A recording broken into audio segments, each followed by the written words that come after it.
आगे बढ़ते आपको बताएं कि वज़ीर ख़ज़ाना मोहम्मद औरंगज़ेब का कहना है कि मुल्क में फाइलर्स की तादाद 16 लाख से बढ़कर 32 लाख हो गई।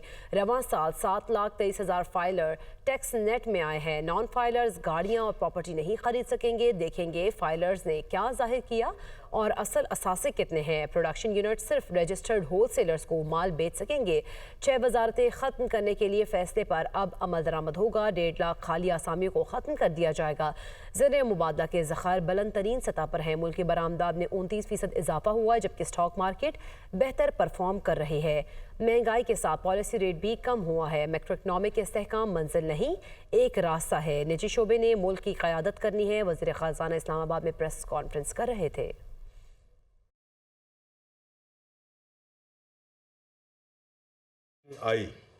There were 1.6 million filers.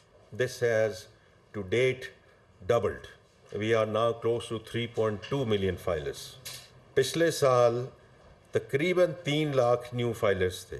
इस साल इस वक्त तक 7,23,000 न्यू फाइलर्स आ चुके हैं। तो 6 मिनिस्ट्रीज का डिसीजन हो चुका है। अब उसका हम इम्प्लीमेंटेशन प्लान पे बात कर रहे हैं।